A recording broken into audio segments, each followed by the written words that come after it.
Donovan's phone chimed as a text came in from his mother. Dee, someone is outside the house. They're trying to get in, it read. It got worse. Before Donovan was able to respond, a second message appeared. Emergency alert. Environmental hazard warning in effect. All residents are ordered to stay inside until further notice. Phones throughout the classroom chimed over and over as Donovan's classmates received the same message. Okay, phones away, Mr. Herman said from behind his desk in the front corner of the classroom. He stood up and showed everyone his phone. I'm getting the same messages, so I'll make sure we are all properly informed as new alerts come in. With the windows behind him and to his side, the morning light backlit Mr. Herman, so his 6'3" frame looked even more imposing than usual. His phone was just a rectangular silhouette. He shook that silhouette for emphasis, then sat down. Get back to the quiz, he said. All of you. I am sure everything will be fine. Probably an accidental sewage dump into the Townsend River.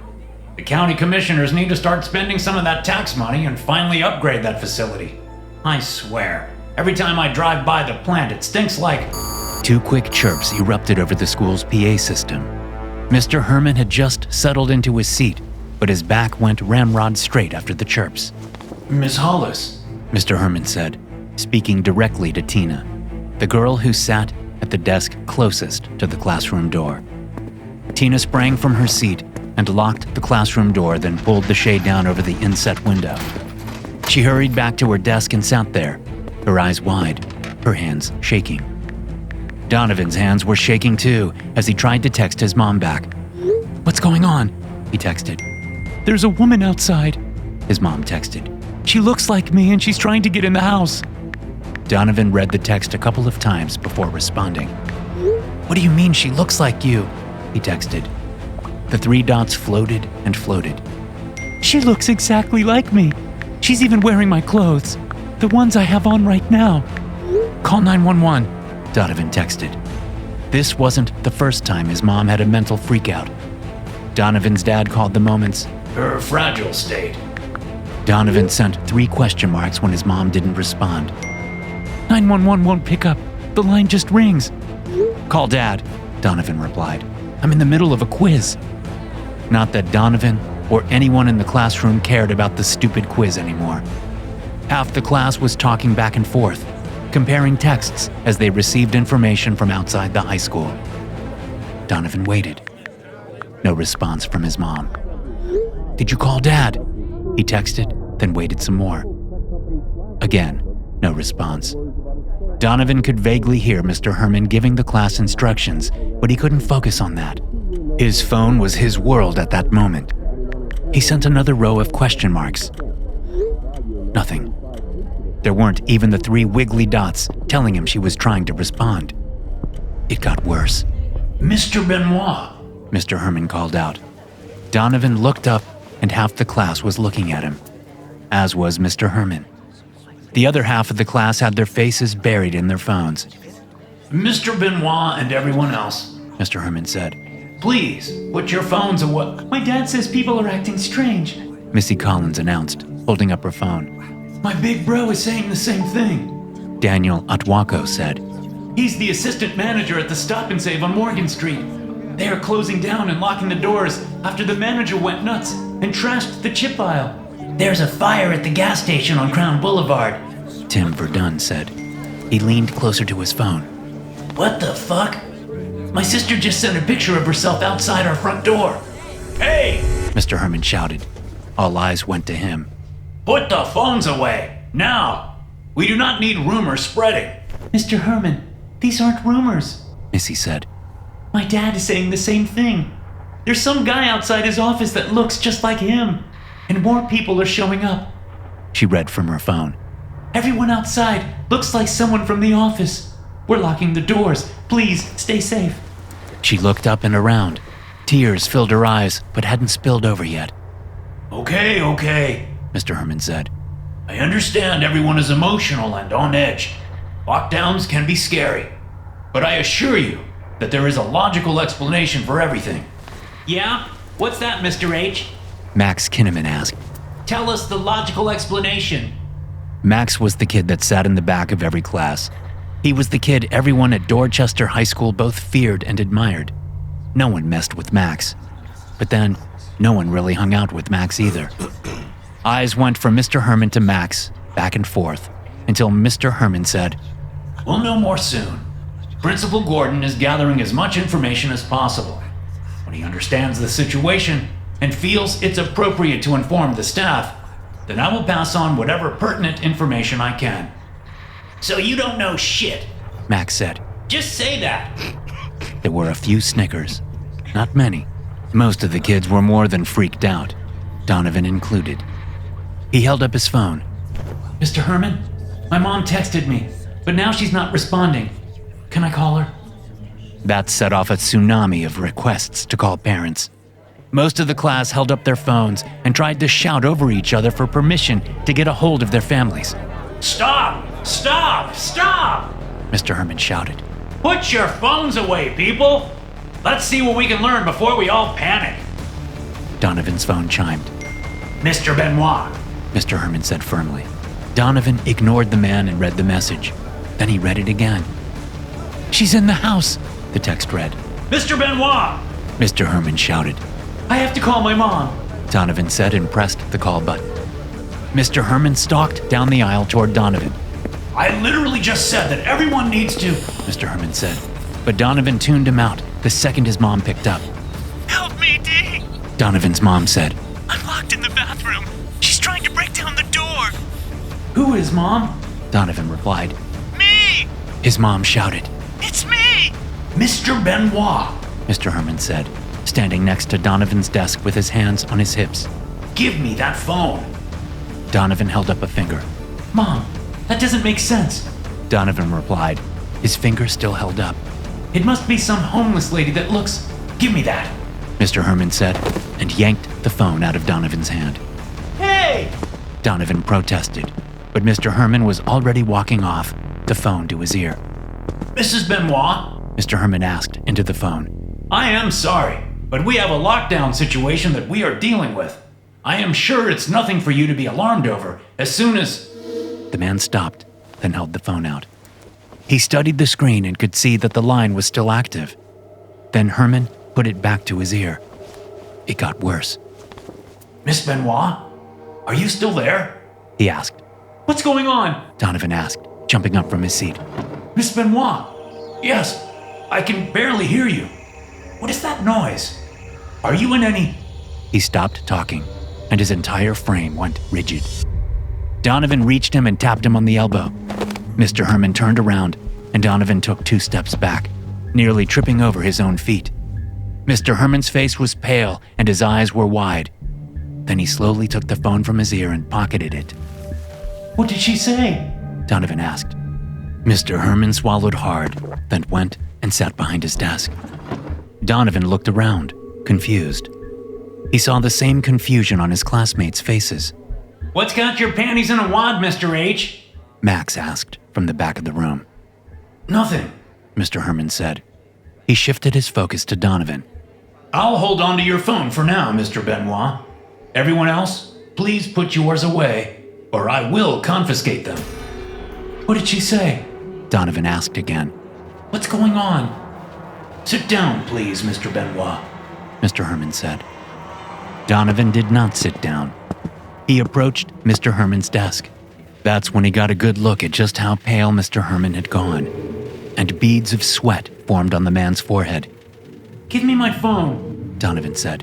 Sit down, Mr. Benoit, Mr. Herman said, but his voice was less than convincing. Give it to me, Donovan insisted. Now, goddammit! A girl in the 3rd row started crying.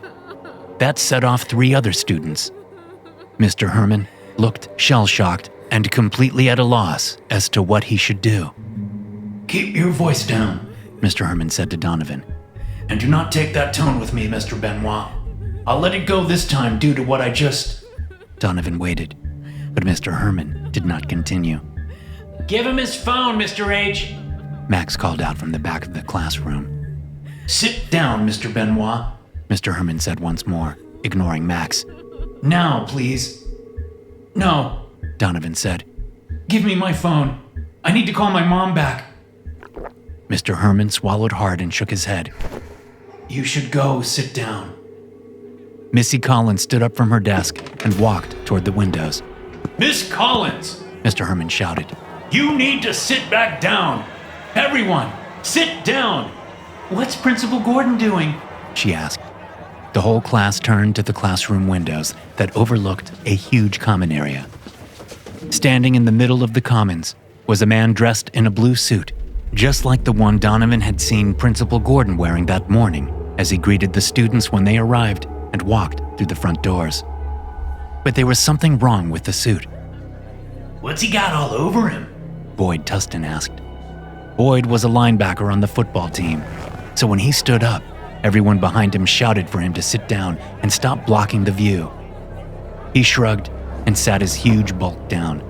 Fucking hell! Max said. Mr. Kinnaman! Mr. Herman shouted. Language! Fuck language! Max said and stood up. He pointed out to the commons. That's fucking blood all over his suit!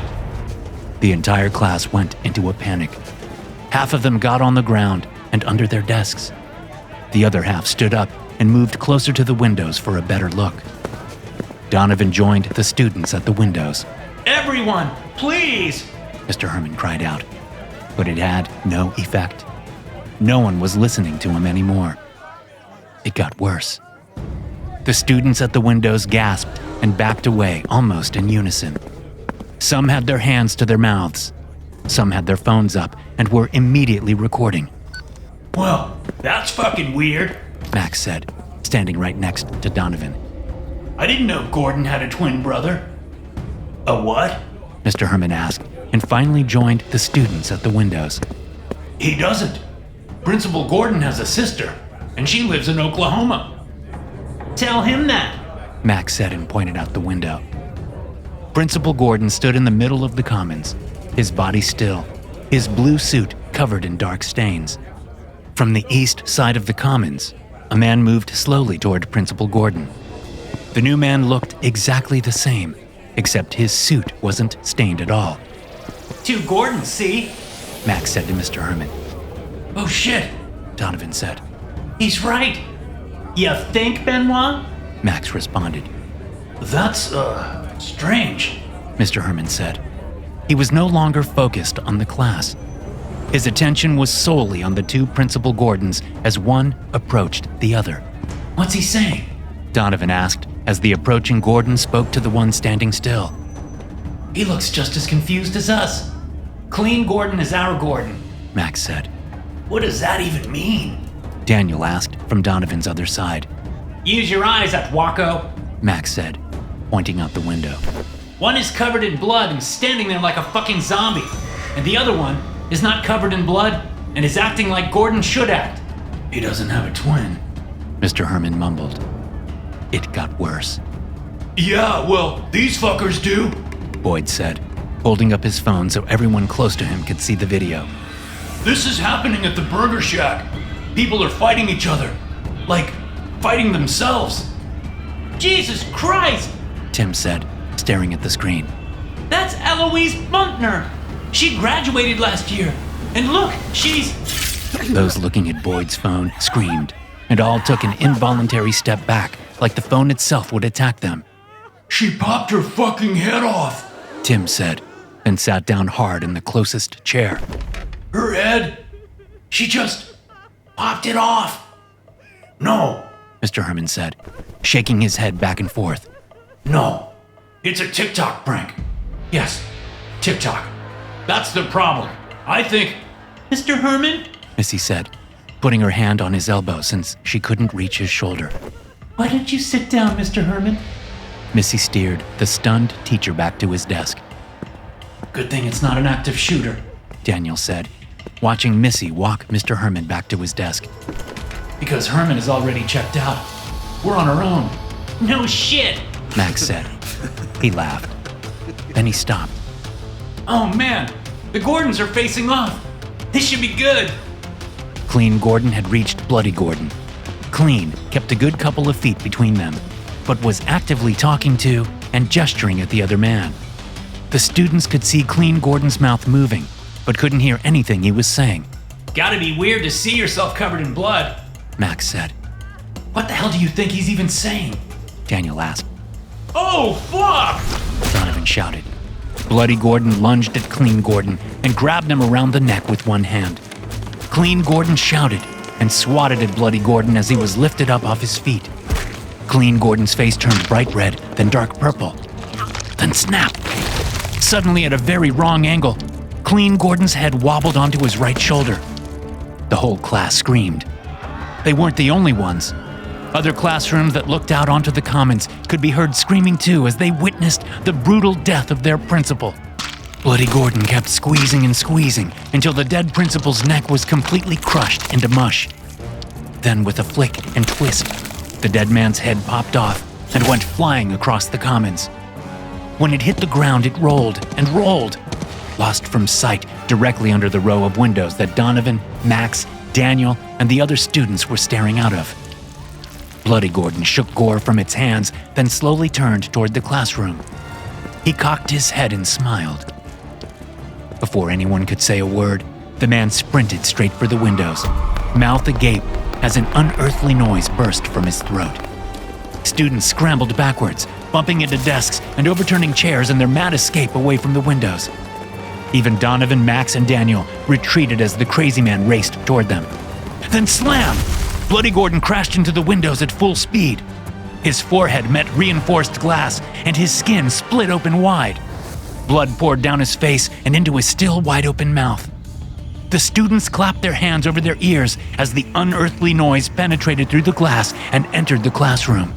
Fucking hell! Max shouted over the noise, his palms firmly pressed to the sides of his head. It got worse. Bloody Gordon began to pound his fists against the glass. In seconds, cracks appeared. His fists hit the reinforced window over and over and over, turning the pane into a shattered mess of cloudy glass and quickly bending wire. He's getting in! Daniel shouted, hands to his ears. Donovan looked about the classroom. Most of the students were huddled against the far wall, desperate to get as far away from the windows as possible. A few eyes met his, but most were closed as students muttered prayers or comforting words or whatever to themselves. Donovan tore his eyes from his fellow classmates and continued to look about the classroom. Then he saw it. He ran to the paper slicer tucked on the far side of Mr. Herman's desk. Donovan barely gave his teacher a second look as he grabbed the slicer's handle, lifted and twisted. The moment he stopped covering his ears, intense pain filled his head. He let go and stumbled back, both hands back in place instantly. We're gonna need that! Max yelled. Donovan turned around and couldn't believe his eyes. Bloody Gordon had shoved the broken window pane out of its frame and onto the classroom floor. Max, Daniel, and Missy just stood there, hands clamped over their ears, all looking at the crazy man struggling to crawl through the window as the broken pane lay at their feet. Max reached behind him and snagged the backrest of a chair. He immediately cried out, but he didn't stop. He dragged the chair forward, lifted it into the air, and brought it down on the top of Bloody Gordon's head. The unearthly sound abruptly stopped as Bloody Gordon's face smashed into the top of the low bookshelves directly under the window. The crazy man paused, then gave his head a hard shake.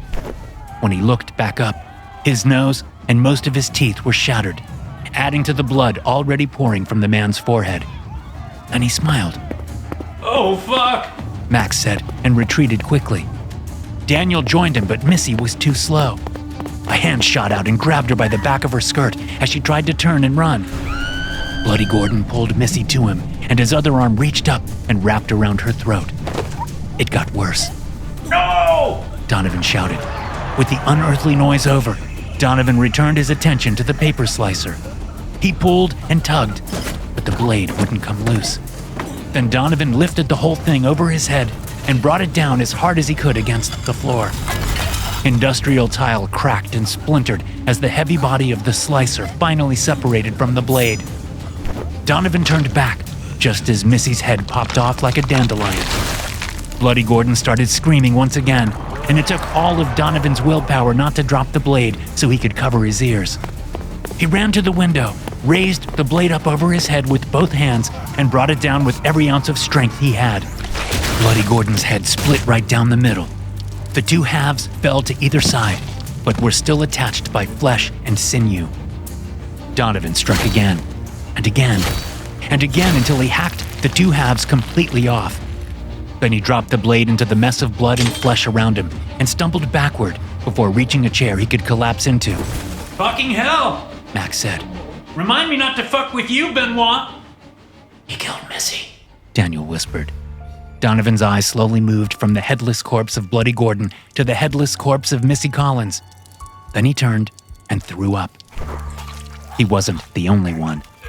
A good quarter of the students pushed out of their protective pack in order to empty the contents of their stomachs.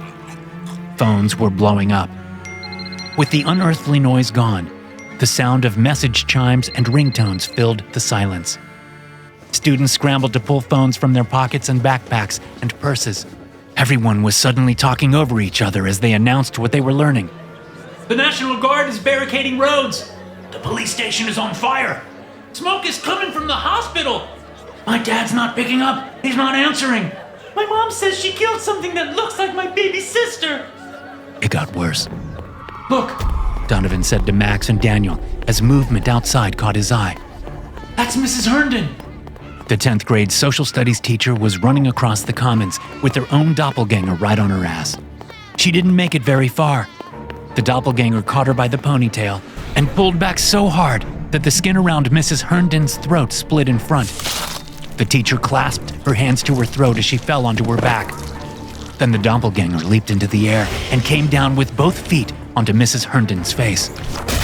The sound of the woman's skull caving in echoed across the commons and into the classroom. There was a lot of screaming and even more throwing up. My mom! Donovan said and stood up. He raced to Mr. Herman's desk and held out his hand. Give me my fucking phone! Mr. Herman looked up with dazed and bloodshot eyes. What? He asked.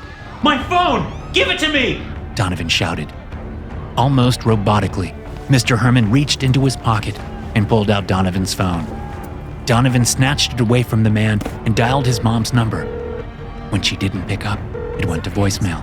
Mom! Donovan shouted into the phone. Call me back, please! Fucking hell! Max said. While Donovan kept trying to call his mom, he turned back to the windows and was stunned by the horrifying sight of half the staff running outside into the commons as they were chased by their doubles. Coach Carpenter, Mrs. Thomas, the receptionist, what's her name? Miss Lipton, Big Joe the custodian, so many more. The adults were desperate to escape. None of them did.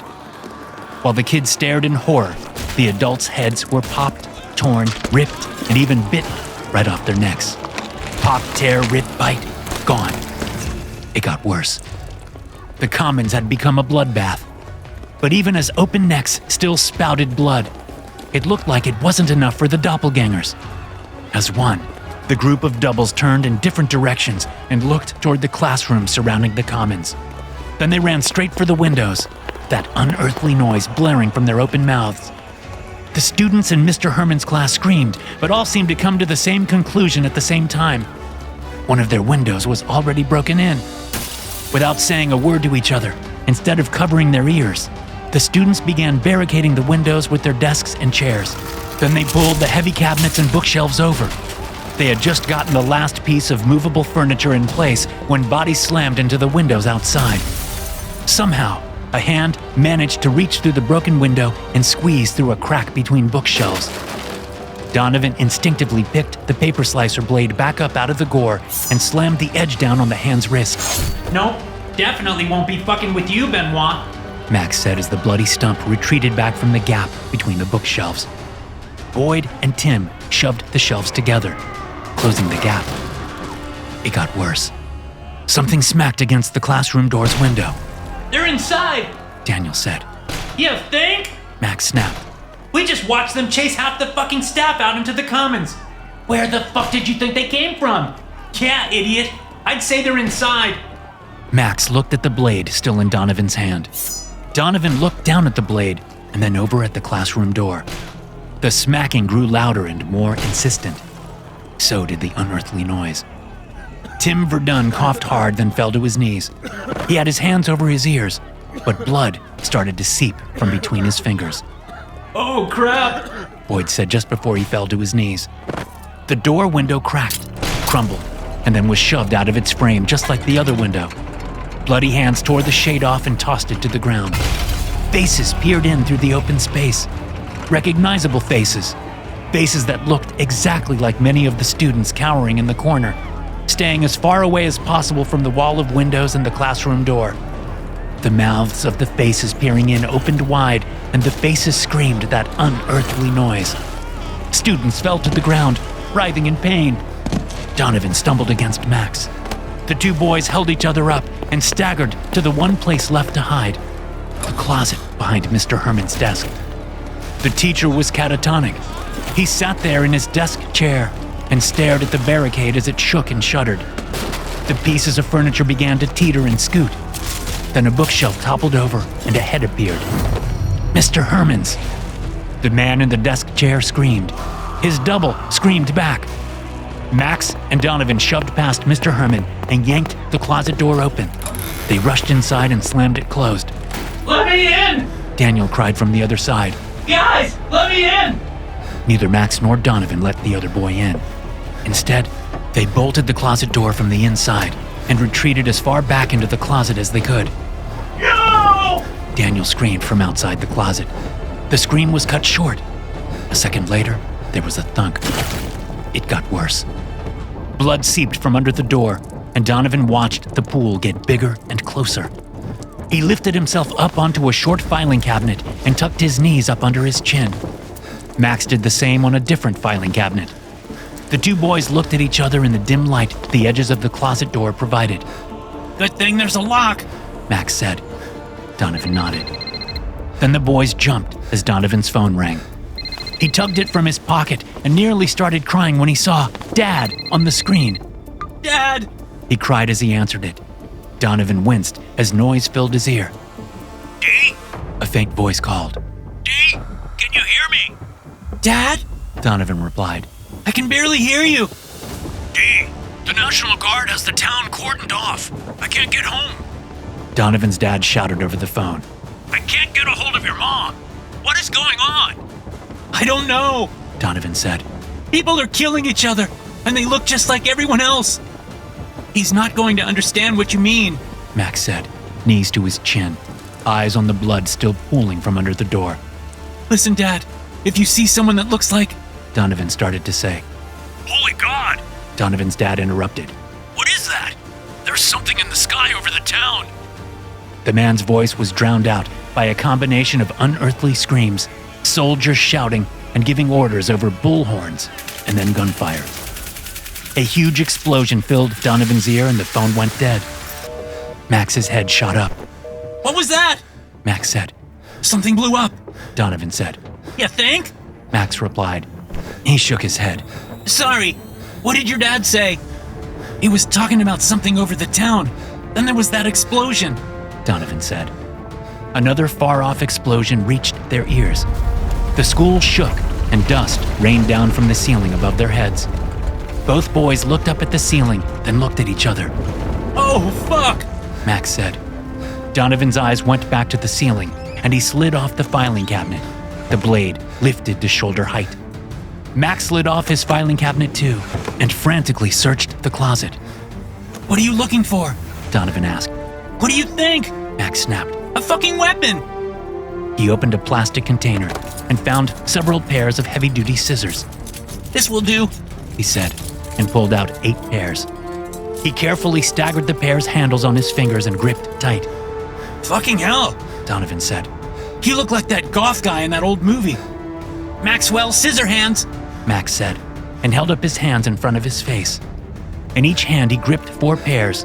The handles staggered so that they overlapped, turning his hands into spiked weapons. Then he joined Donovan and stared up at the ceiling. Another explosion rocked the school, and more dust rained down.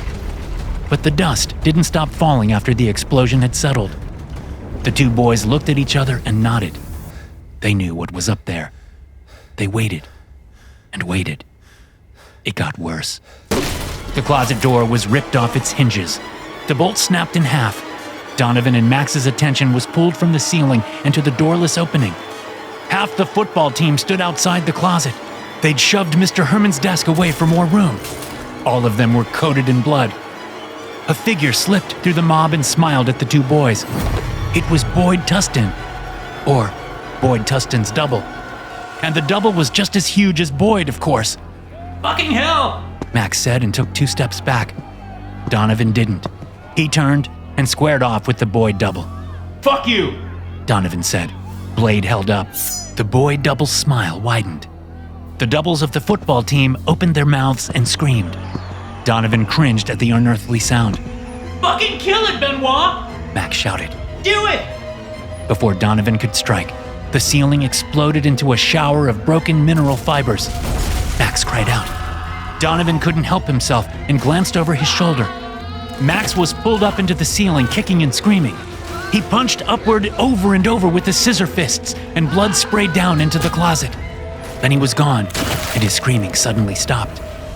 Max's head fell from the open ceiling and landed at Donovan's feet. Hands yanked Donovan from the closet and tossed him across the classroom. He slammed into a desk and fell into a heap. When he tried to stand up, he realized he'd lost the blade. He also realized that the room was filled with headless corpses and bloody doppelgangers. Donovan was only able to get to one knee as the unearthly sound tried to beat him down. Warmth dripped down Donovan's left cheek and jawline. He realized he was bleeding and couldn't hear out of that ear. His eardrum must have burst. But Donovan also realized that the pain from the unearthly sound was less. A lot less. Without hesitation, Donovan snagged a stray pencil from the floor and jammed it into his right ear. Pain exploded and he cried out as he pulled the pencil free. The unearthly sound became a whisper. Donovan stood up. The Boyd double crossed the room, the copies of the football players right behind him. Donovan sprinted to where the blade lay and threw himself at it. He slid in an inch of blood and gore and just managed to snag the blade as his ankles were grabbed and he was pulled to the center of the classroom. Without even looking, Donovan whipped his arm back and the blade came to a shoulder-jarring stop. Although still a whisper, Donovan could hear the unearthly screams intensify. He was lifted off the ground and spun around, his face coming nose to nose with Boyd's double, the paper slicer's blade embedded in its rib cage. Donovan knew what was going to come next. He'd watched it happen to his classmates. He'd feared it had happened to his mother, possibly his father. Donovan refused to let it happen to him. He pulled the blade free just as the Boyd double's other hand closed around his neck. The pressure was intense, and Donovan's airflow was instantly restricted. With black motes swimming across his vision, Donovan lifted the blade up and then hacked and hacked and hacked with what strength he had left. He fell to the ground hard, and he would have been knocked unconscious if the thick carpet of gore hadn't lessened the impact. The Boyd double stood over him, one arm missing, as well as most of his face. The football doubles pounced, but Donovan wriggled his way out of their clutches. He was coated in so much gore that the doubles couldn't get a solid grip on him. With no other option available, Donovan slashed with the blade again and again, then slipped and slid his way to the wall of broken windows. He threw himself outside into the commons and rolled for several feet before getting back up and limping toward the east hallway. Navigating the corpses and body parts that blanketed the commons was not easy. Donovan could hardly take a step without risking being tripped up by severed heads and limbs.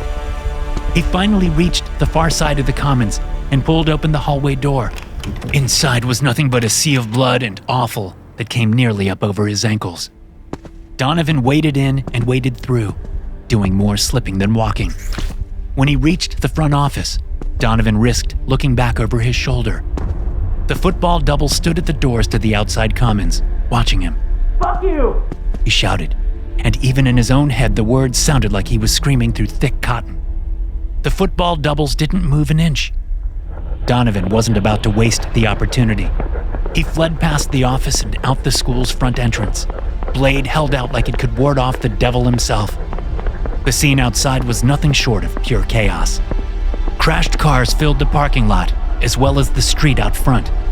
Parents were either running for their lives, screaming for their children, or fighting versions of themselves. A few students had made it out of the school like Donovan had. but they were quickly overpowered by either their own doubles or doubles of their parents, or just random doppelgangers who were happy to pop the heads off anyone they could capture. Donovan turned and ran. He sprinted around the crashed cars. He dodged and avoided doubles that jumped out at him from behind crumpled fenders and stacks of dead bodies. He raced past a woman punching her double in the face over and over. He skirted a mob of doubles that had a hold of Coach Wilson's arms and legs and were pulling in opposite directions. Donovan ran and ran. When he was finally several blocks from the school, he slipped into an alleyway between a hardware store and a hair salon. Explosions and gunfire filled the air from the town limits, intense enough that even Donovan could hear them. The boy stood there in the shadows of the alley, his body waving back and forth, and he just stared out into the street. More crashed cars, more dead bodies, but luckily, no doubles in sight. Donovan took a deep breath and knew what he had to do. He needed to get home. But before he could leave the alley, a black sedan screeched to a halt, blocking his way. The driver's side window rolled down, and Donovan's dad began shouting at him. Donovan hesitated. He hadn't seen any of the doubles drive cars, but then he'd been trapped in a classroom all morning, so he had no idea what the things were capable of. When Donovan didn't move, his dad opened his car door and stepped out into the mouth of the alleyway. He gestured wildly for Donovan to come to him. But before he could take a step, he was tackled to the ground. That got Donovan moving. He sprinted to the rolling, biting forms on the ground and raised the blade over his head, then paused. He had no idea which was which. One was real and the other was a double, but they were so intertwined in their fighting that Donovan couldn't tell the difference. Before he could act, a massive shadow overtook the street. Donovan looked up and gasped. He didn't know what he was looking at. Whatever it was covered in lights and spires and spikes and flaming ports. The unearthly screams the doubles made started to make sense to Donovan, or as much sense as anything could make. A hand grabbed Donovan by the shoulder and whirled him around. The blade was knocked from his grip. Donovan could only stand there, stunned, as he stared into his own face. It got worse. Thanks for listening. If you enjoy these stories, be sure to subscribe to the podcast and check out some more of my episodes here.